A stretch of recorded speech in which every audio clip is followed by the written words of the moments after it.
और viral infection में जो आम फीवर होता है वैसे ही इसमें high grade fever continuous fever रहता है।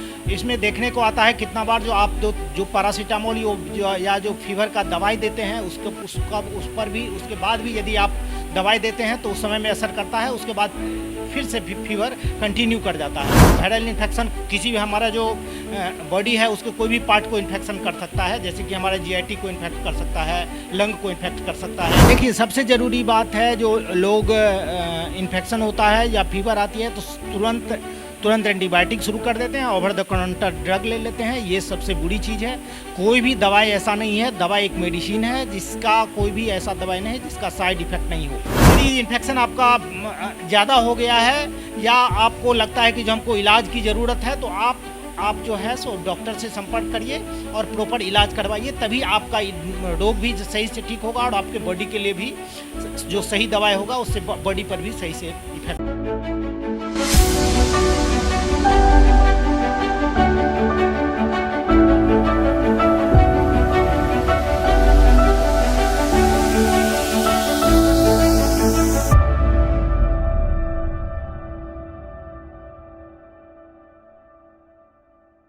नमस्कार, हमारे खास प्रोग्राम फिट है तो हिट है में आपका स्वागत है। आज हम चर्चा करेंगे कि वायरल फीवर की समस्या लोगों में खासकर देखने को मिल रही है और वो काफ़ी ज़्यादा इस चीज़ से परेशान है। तो इन तमाम बिंदुओं पर कि इसके बचाव कैसे हैं और किस तरह से इसके कारण है जिसके चपेट में लोग आ रहे हैं और उनको काफ़ी परेशानियों का सामना करना पड़ रहा है, तो आज हम इस पर चर्चा करेंगे। और इस पर चर्चा करने के लिए हमारे साथ मौजूद हैं डॉक्टर विनय। तो बहुत बहुत स्वागत है सर। धन्यवाद। मैं डॉक्टर विनय कुमार हूँ। मैं पेशे से पीएमसीएच से अपना एमबीबीएस से एमडी कंप्लीट किया, फिर मैं एम्स में कुछ दिन कार्यरत था 3 वर्षों तक, और अभी मैं अपना प्रैक्टिस कर रहा हूँ और स्टेट हेल्थ सोसाइटी में मैं कार्यरत भी हूँ। सर, अभी ज़्यादातर देखने को मिल रही है कि वायरल फीवर की समस्या जो है लोगों में बहुत ज़्यादा है और ये कई दिनों तक मतलब लोगों में लगी रहती है, जिसकी वजह से लोग काफ़ी परेशान होते हैं। तो इसके हाँ, एक्चुअली वायरल फीवर तो नाम से ही वायरल है, ये वायरल इन्फेक्शन के कारण होता है। पिछले कुछ दिनों में जो एक पेंडेमिक आया था कोरोना इन्फेक्शन, कोविड इन्फेक्शन, वो भी एक वायरल इन्फेक्शन ही था। और ये विभिन्न तरह के वायरल इन्फेक्शन के कारण होता है। मोस्ट कॉमन होता है adenovirus, rotavirus, Epstein Barr virus, influenza virus. तो इस तरह का वायरल इन्फेक्शन में जिस तरह का एहतियात आप कोविड इन्फेक्शन के समय करते थे और वही एहतियात यदि आप अभी भी करेंगे तो वायरल इन्फेक्शन होने की संभावना कम रहेगी। और वायरल इन्फेक्शन में जो आम फीवर होता है वैसे ही इसमें high grade fever continuous fever रहता है। इसमें देखने को आता है कितना बार जो आप जो पैरासीटामोल या जो फीवर का दवाई देते हैं उस पर भी उसके बाद भी यदि आप दवाई देते हैं तो उस समय में असर करता है, उसके बाद फिर से फीवर कंटिन्यू कर जाता है। और इसका इंक्यूबेशन पीरियड करीब 5 से 7 दिन और कभी कभी 10 दिन तक भी देखा गया है। तो जिस तरह से कोविड के समय में आप देखते थे जो बहुत सारे लोगों को फीवर के कारण कभी कभी लंग पर बहुत इफेक्ट हो जाता था, क्योंकि मेनली जो वायरल इन्फेक्शन होता है वो रेस्पिरेटरी ट्रैक्ट को बहुत ज़्यादा कॉमन इन्फेक्टेड करता है। इसके अलावा तो वायरल इन्फेक्शन किसी भी हमारा जो बॉडी है उसके कोई भी पार्ट को इन्फेक्शन कर सकता है, जैसे कि हमारे जीआईटी को इन्फेक्ट कर सकता है, लंग को इन्फेक्ट कर सकता है, इवन कुछ जो है सो ब्रेन मेनिंजाइटिस भी करवाता है। लेकिन इस जो वायरल फीवर जो होता है वो मेनली रेस्पिरेटरी ट्रैक्ट इन्फेक्शन के कारण बच्चों में, बुजुर्ग में, हर एज में देखा जाता है। जी, तो क्या लगता है आपको कि बहुत दिनों से जो परेशान है तो वो दवा के अलावा और क्या कुछ सतर्कता बरत सकते हैं? देखिए, सबसे ज़रूरी बात है जो लोग इन्फेक्शन होता है या फीवर आती है तो तुरंत एंटीबायोटिक शुरू कर देते हैं, ओवर द काउंटर ड्रग ले लेते हैं। ये सबसे बुरी चीज़ है। कोई भी दवाई ऐसा नहीं है, दवाई एक मेडिसिन है जिसका कोई भी ऐसा दवाई नहीं है जिसका साइड इफ़ेक्ट नहीं हो। लेकिन स्थिति ये देखी जाती है जो उसका साइड इफ़ेक्ट कितना है और फ़ायदा कितना है। यदि ज़रूरत पड़ता है तो उस अनुसार दवाई प्रिस्क्राइब की जाती है। और कोई भी वायरल फीवर है तो आप कोई भी एंटीबायोटिक ले लीजिएगा तो वो वायरल फीवर पर कोई असर नहीं करने वाला है, क्योंकि आप जो भी एंटीबायोटिक देते हैं उसके नाम में ही एंटीबायोटिक है, वो बैक्टीरियल इन्फेक्शन पर काम करता है। नॉर्मली ओवर द काउंटर जो आप ड्रग लेते हैं दवाई दुकानदार से या जो आम जो डॉक्टर जो पेरीफेरी में मिलते हैं तो उन लोगों से जो प्रैक्टिशनर से लेते हैं तो वो लोग एंटीबायोटिक और अन्य जो बहुत सारे दवाई एक साथ जो है सो बम्बार्डिंग कर देते हैं। उससे क्या होता है, जो उसका जो बीमारी है उसका कभी भी आपका फीवर आएगा तो इम्यूनिटी सिस्टम आपका लो रहता है। उस स्थिति में यदि और दवाई का बम्बार्डिंग होता है तो उसका तबीयत और डिटीरियोरेट करता है। तो होना ये चाहिए कि जब जब भी आपको फीवर हो, खासकर वायरल फीवर में, फीवर के अलावा, फीवर तो कंटिन्यूस फीवर रहेगा, फीवर के अलावा बॉडी एक होगा नॉर्मली जैसे फीवर में होता है, हेडेक भी हो सकता है, आपको मलेस भी हो सकता है और बहुत सारा रेस्पिरेटरी इन्फेक्शन जैसे कि खांसी हो सकती है, नाक से पानी आ सकती है, बहुत ज़्यादा जो है सांस लेने में दिक्कत हो सकती है। जो सीवियर जो एप्स्टीन बार वायरस या एडिनो वायरस या इन्फ्लुएंजा वायरस, जो इन्फ्लुएंजा द्वारा जो इन्फेक्शन होता है तो न्यूमोनिया का भी शिकायत देखने को मिलता है। उस स्थिति में यदि इन्फेक्शन आपका ज़्यादा हो गया है या आपको लगता है कि जो हमको इलाज की ज़रूरत है तो आप जो है सो डॉक्टर से संपर्क करिए और प्रॉपर इलाज करवाइए, तभी आपका रोग भी सही से ठीक होगा और आपके बॉडी के लिए भी जो सही दवाई होगा उससे बॉडी पर भी सही से इफेक्ट पड़ेगा। आम लोग जो है वो किस तरह से इसकी पहचान कर सकते हैं, क्योंकि अमूमन देखा जाता है कि कोई ऐसी फीवर होती है जो एक दिन में ख़त्म हो जाती है, कोई बहुत लॉन्ग ड्यूरेशन तक चलती है और उसके बाद वो टाइफाइड का रूप ले लेती है। तो सर इसकी पहचान अगर घर में जो नॉर्मल लोग दवा और थर्मामीटर जैसी चीज़ें रखते हैं तो वो कैसे पहचान करें? हाँ, देखिए अच्छी बात है। सबसे पहले तो ये वायरल इन्फेक्शन से टाइफाइड नहीं हो जाएगा, लेकिन क्या होता है कभी भी आपके शरीर में फीवर या कोई इन्फेक्शन होता है तो आपका शरीर का इम्यूनिटी थोड़ा कमज़ोर होता है। उस स्थिति में दूसरा भी इन्फेक्शन होने का संभावना थोड़ा बढ़ जाता है। हो सकता है टाइफाइड या कोई और इन्फेक्शन भी आपका हो जाए। इसलिए मैं बार बार कह रहा हूँ, जब भी आपको फीवर लगे, हाई ग्रेड फीवर हो, बॉडी एक हो, हेडेक हो, यदि रेस्पिरेटरी इन्फेक्शन खांसी वगैरह हो तो आप प्रॉपरली आप डॉक्टर से दिखाएं। यदि ज़रूरत पड़ेगा तो वो इन्वेस्टिगेट करेंगे। यदि टाइफाइड है तो टाइफाइड का भी जांच होता है। वायरल इन्फेक्शन का प्रॉपर जांच नहीं होता है। जो आप इस वायरल इन्फेक्शन से, जैसे आप एडिनो वायरस से इन्फेक्शन है या आपको इन्फ्लुएंजा वायरस से, उसमें जो सिम्टम कॉमनली पाया जाता है उसी से वो जो ट्रेंड डॉक्टर हैं वो पता कर लेते हैं जो इनको वायरल इन्फेक्शन है और उस अनुसार दवाई देते हैं। और एहतियात की जहाँ तक बात है, सबसे ज़रूरी चीज़ ये है, जो कोई भी आपको किसी भी सीज़न में, जब सीज़न चेंज होता है तो वायरल फीवर होने का संभावना बढ़ती है।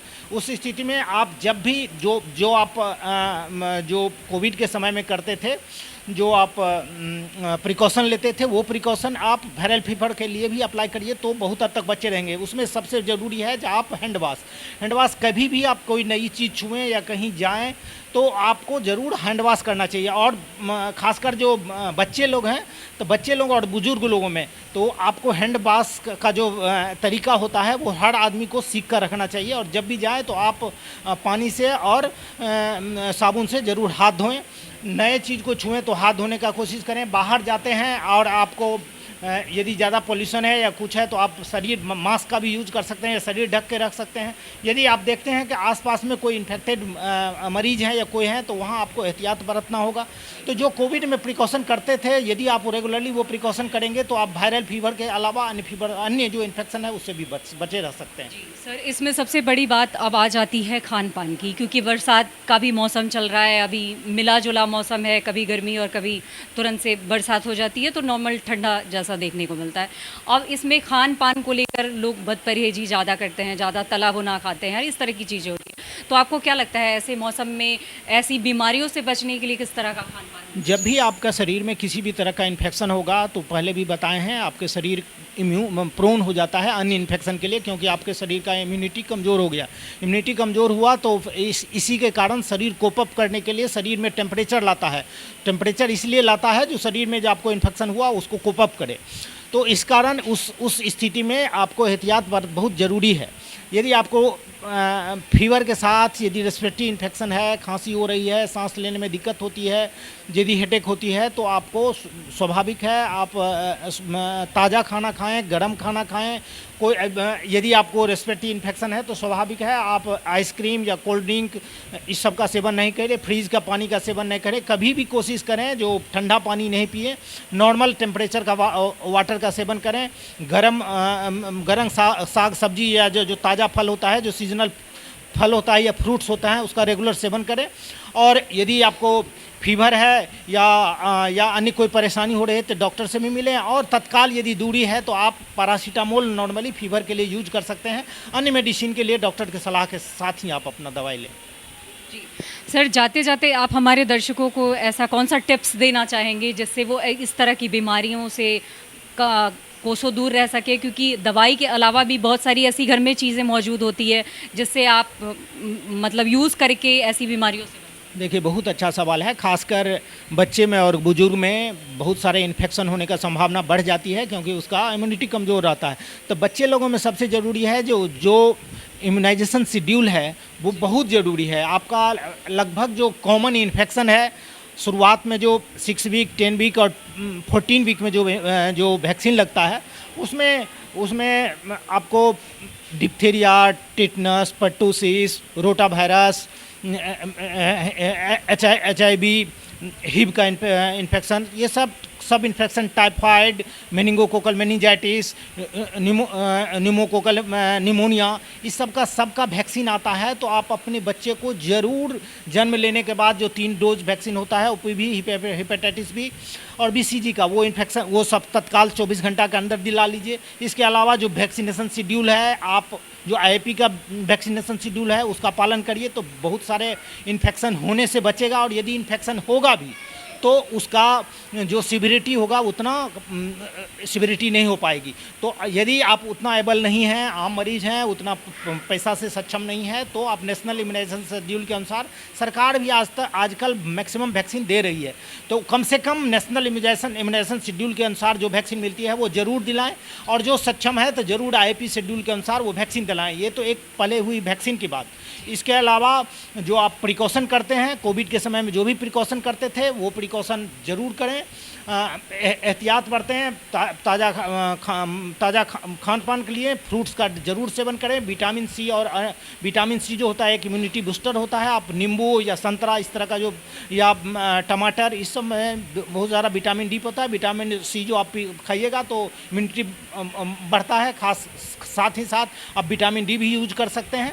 और यदि आप रेगुलरली अपने डॉक्टर से परामर्श करें, जो शिक्षित डॉक्टर हैं, आप तभी आप जो है सो अपने और खुद को और अपने बच्चे को और अपने समाज को जो है सो स्वस्थ रख सकते हैं। सर एक आखिरी सवाल आपसे मैं जानना चाहूँगी, जैसे आपने कहा कि इसमें अलर्ट रहने की ज़रूरत होती है, सतर्क रहने की ज़रूरत होती है, ये इन्फेक्शन एक से दूसरे में भी लग सकता है।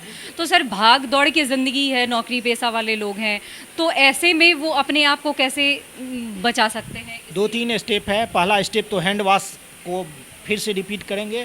कोई भी वायरल इन्फेक्शन है, यदि आप हैंड वॉश प्रॉपर्ली करिएगा, कभी भी बाहर जाते हैं या कोई चीज़ अननोन चीज़ आपको जैसे लगता है जो अननोन चीज़ छुए हैं या ये जो इन्फेक्टेड चीज़ है, तो ज़रूर आप हैंड वॉश करें, साबुन पानी से हाथ धोएं। इसके अलावा यदि आपको दूर जाना पड़ता है, यदि लगता है जो इन्फेक्टेड हैं या जो इन्फेक्टेड मरीज़ हैं, तो यदि उनके पास जाना पड़ा है तो पहले भी हम लोग मास्क यूज कर सकते हैं, करते थे कोविड समय में, अभी फिर से मास्क करें। वो उस टाइम में इसलिए कंपलसरी बना दिया गया था क्योंकि कोविड इन्फेक्शन एक तरह का पेंडेमिक हो गया था, आम आवाम में फैल गया था, इसलिए कंपलसरी। अभी हम लोगों को एक जागरूक नागरिक होने के कारण नाते जरूर मास्क का प्रयोग करना चाहिए। इससे क्या होगा, तो आपको आने वाला जो इन्फेक्शन नहीं होगा। दूसरा, कोई भी वायरल इन्फेक्शन होता है वो बहुत ज़्यादा कम्युनिकेबल होता है।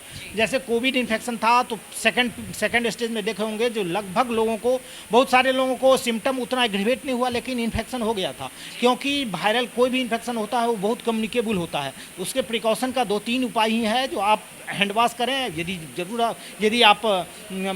यदि लगता है कि मरीज के पास जाना पड़ेगा या नज़दीक से बात करनी पड़ेगी तो आप मास्क का भी यूज कर सकते हैं। और यदि सिम्टम कुछ वैसा दिखे तो तुरंत जितना जल्दी हो सके वो जांच करवा के और उचित इलाज करवाएं, क्योंकि कभी भी आपका जो बीमारी है वो जो सीवियरिटी स्टेज में या जो वो सीवियर हो जाएगा तो फिर और ज़्यादा इलाज की ज़रूरत पड़ेगी। और हो सकता है जो लास्ट स्टेज में जो होता है, जो क्रिटिकल मरीज होता है, उस तरह का इलाज जितना जल्दी आप इलाज शुरू करिएगा तो उतना जल्दी स्वस्थ होने की भी संभावना रहेगी। बहुत बहुत शुक्रिया हमसे जुड़ने के लिए। तो ये थे डॉक्टर विनय हमारे साथ, और उम्मीद करते हैं कि आपको इन तमाम जानकारियों से काफ़ी लाभ होगा, क्योंकि जिस तरह से इन्होंने बताया कि आप किस तरह खान पान मतलब सुनियोजित करके अगर रखते हैं तो आप ऐसी बीमारियों से काफ़ी हद तक दूर रह सकते हैं। तो फिट है तो हिट है कार्यक्रम में आज बस इतना ही, फिर मिलेंगे किसी अन्य टॉपिक के साथ। तब तक के लिए हमें दे इजाज़त, नमस्कार।